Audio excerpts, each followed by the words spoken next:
Welcome back to my channel. నేను మీ ఆకాశవాణి. చాలా రోజులు అయిపోయింది మీ ముందుకి ఇలా వచ్చి మాట్లాడి. సో చాలా రోజుల తర్వాత వీడియో అయితే పోస్ట్ చేస్తున్నాను. అండ్ ఇంపార్టెంట్ వీడియో అనమాట. చాలా యూస్ఫుల్ అవుతుంది మీకు.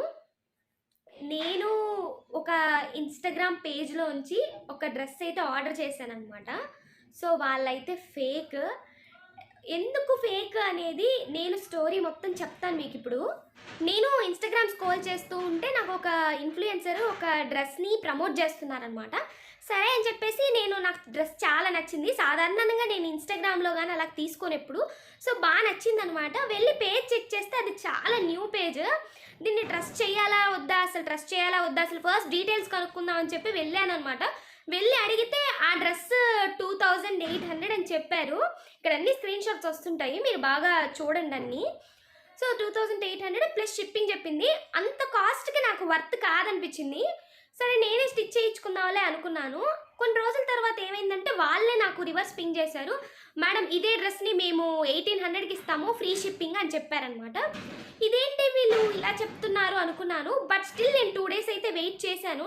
సరే మళ్ళీ పింగ్ చేశారు. మళ్ళీ పింగ్ చేసేసరికి ఎలా అన్నా ఆ డ్రెస్ని ఆర్డర్ చేసుకుందామని చెప్పేసి నా బర్త్డే కూడా ఉంటుండే అనమాట. అందుకే నేను షాపింగ్ చేద్దామని చెప్పేసి ఆ డ్రెస్ని ఆర్డర్ పెట్టాను.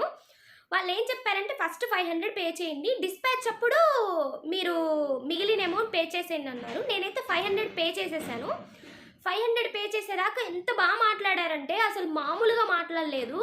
తర్వాత ఏమైందంటే ఒక 10 days అయిపోయింది, నాకు ఇంకా వాళ్ళు మెసేజ్ చేయలేదు, అసలు డిస్పాచ్ చేస్తున్నట్టు చెప్పలేదు. సరే అని చెప్పి వాళ్ళకి పింగ్ చేశాను, మెసేజ్ చేశాను అనమాట. మెసేజ్ చేస్తే వాళ్ళు ఏం చెప్పారంటే మేడం చాలా రెయిన్స్ ఉన్నాయి ఇక్కడ చెన్నైలో, అంటే వాళ్ళది చెన్నైలో అనమాట.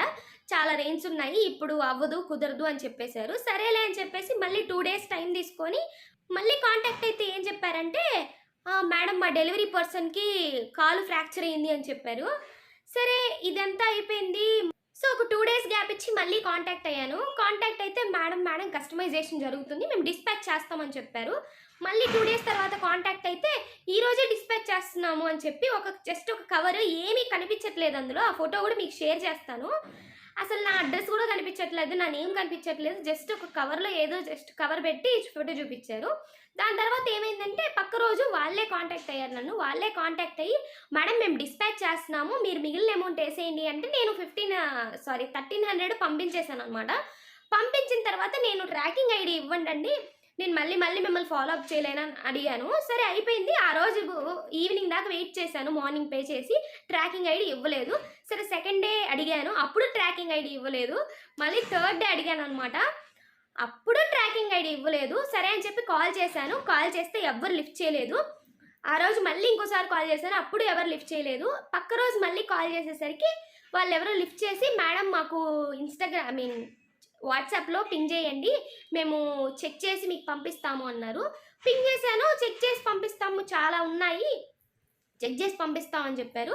సరే అని చెప్పేసి నేను మళ్ళీ కాల్ చేశాను. ఈవినింగ్ కాల్ చేసేసరికి ఇంకా ఈ పిల్ల ఇజిగిస్తాను అనుకున్నారో ఏమనుకున్నారో, వాళ్ళు నాకు చెప్పిన సమాధానం ఏంటి తెలుసా, మేము డిస్పాచ్ అయితే చేసేసాము, కానీ ఆ డిస్పాచ్ చేసిన ట్రాకింగ్ ఐడి మా దగ్గర పోయింది, మేము మళ్ళీ వెనక్కి తెచ్చేసుకుంటాము, సారీ అండి మీ డబ్బులు మీకు ఇచ్చేస్తాము అని చెప్పారనమాట. అసలు విషయం చెప్పడం మర్చిపోయాను నేను చెప్పిన డ్రెస్ ఉంది కదా, ఆ డ్రెస్లో ఇక్కడ పిక్ వేస్తాను చూడండి. ఆ డ్రెస్లో ఇక్కడ మామూలుగా వేస్ట్ దగ్గర వాళ్ళు స్టిచ్ చేశారనమాట. అది నాకు నచ్చలేదు పర్సనల్లీ. సరే నాకు అది తీసేసి ప్లెయిన్గా కుట్టేయండి అండ్ బెల్ట్ లాగా డిటాచబుల్ ఇవ్వండి అని అడిగాను అనమాట వాళ్ళని స్టార్టింగ్లో. అడిగితే సరే మేడం సరే అని చెప్పి అన్నారనమాట. కాకపోతే ఆ ఇన్ఫ్లుయెన్సర్ ఏదైతే చూపించారో ఇక్కడ సీక్వెన్స్ ఉందనమాట, చున్నీ ఒకటి అండ్ హ్యాండ్స్ సీక్వెన్స్ పార్ట్ ఉంది కదా, దానికి చెమ్కీలు వచ్చున్నాయి. నాకు సడన్ గుర్తు రావట్లేదు ఆ క్లాత్ని ఏమంటారు, మొత్తం చెమ్కీల్లాగా వచ్చినాయి అనమాట. ఆమె చెప్పడం ఏంటంటే మేము ఇప్పుడు మీకు స్టిచ్ చేసినప్పుడు అది వేరే అవుట్ఫిట్ అవుద్ది, వేరే క్లాత్ యూజ్ చేయాలి, ఏంటంటో చెప్పారనమాట. ఏంటంటో చెప్పి ఆ చెమ్కీలు అయితే రావు, మేము ప్లెయిన్గా కుట్టిస్తామన్నారు. నాకు ఒక విషయం అర్థం కాదు, ఇన్ఫ్లుయెన్సర్కి ఏమో అంత క్వాలిటీ ఉంది, అంత ఫిట్టింగ్ మంచిగా ఉంది, అంతున్నప్పుడు మీరు చూపించిందే ఇవ్వాలి కదా, మీరు చూపించిన డ్రెస్సే ఇవ్వాలి కదా అని నేను అడిగాను అనమాట. సరేలేండి అని చెప్పి నాకు డ్రెస్ నచ్చింది, ఆ కలర్ ఆ కాంబినేషన్ అంతా నచ్చింది. సరే చెమ్కీలు లేకపోతే ఏమవుతుందిలే అని నేను అనుకున్నాను. అనుకుంటే చివరికైతే ఇలా చేశారనమాట. డ్రెస్ అయితే పంపించలేదు. సరే అని చెప్పేసి ఆ పేజ్ ఆల్రెడీ నేను ఇంకా ఫాలో అవుతున్నాను ఆ పేజ్‌ని స్టిల్. అసలేంటబ్బా వీళ్ళ పేజ్ వీళ్ళు ఎలా మేనేజ్ చేస్తారో చూద్దాం అని చెప్పేసి ఫాలో అవుతుంటే ఫిట్ చెక్ అని వాళ్ళు ఒక హైలైట్స్‌లో పెట్టుకోవడం ఏంటంటే ఎవ్వరికీ ఇన్‌ఫ్లుయెన్సర్‌కి చూపించినంత ఫిట్టింగ్ ఎవ్వరికీ లేదు.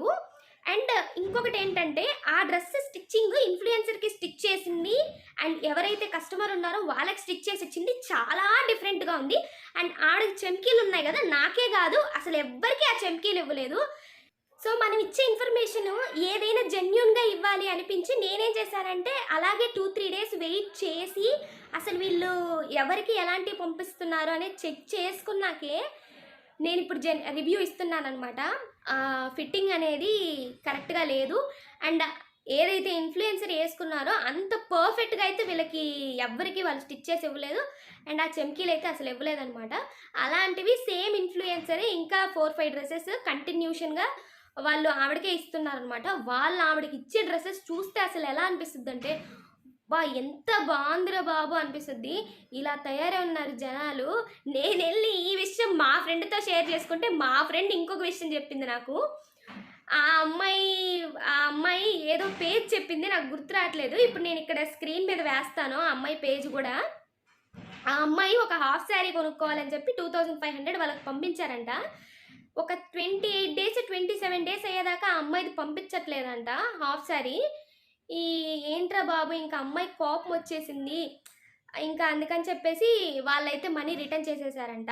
మేము పంపించలేకపోతున్నాం అని చెప్పేసి. ఇలా ఎందుకు బిహేవ్ చేస్తారో నాకర్థం గాదు. బుక్ చేసేటప్పుడేమో 7-10 వర్కింగ్ డేస్ అని మాత్రమే చెప్తారు. అవి మాత్రం అసలు రావనమాట. ఇంక మన పని మనం ఫాలో అప్ చేసుకుంటా ఉండాలి. ఫాలో అప్ చేసుకున్నా సరే వాళ్ళ దగ్గర నుంచయితే మనకి రిప్లైలు అస్సలు రావు. మన డబ్బులు గోవిందా గోవిందా. నేను చెప్పేదేంటంటే బీ కేర్‌ఫుల్ అండి. చాలా అంటే చాలా ఫ్రాడ్స్ జరుగుతున్నాయి. సో, చూసి ఆచి తూచి పేజెస్‌నంతా చూసుకొని కన్ఫర్మ్ చేసుకొని మీకు ట్రస్ట్ ఉంటేనే ఏదైనా చెయ్యండి. ఇలా చేసుకొని డబ్బులైతే అసలు పోగొట్టుకోవద్దు. నా డబ్బులైతే పోలేదులెండి. నేను రోజు మాట్లాడి నా డబ్బులైతే నేను తెచ్చేసుకున్నాను. నా 1800 అయితే నాకు రిఫండ్ వచ్చేసాయి. అలాగే మా ఫ్రెండ్‌కి కూడా 2500 రిఫండ్ వచ్చేసిందనమాట. సో, జాగ్రత్తగుండండి. అదే అనమాట ఇవాల్టి వీడియో. మన వీడియోస్ గనక మీకు యూజ్‌ఫుల్ అనిపిస్తే సబ్స్క్రైబ్ చేయండి, షేర్ చేయండి, లైక్ చేయండి. ఓకేనా? అంతే అనమాట ఇవాల్టి ముచ్చట. ఉంటానే మళ్ళీ మంచి వీడియోలో కలుస్తాను. Bye bye.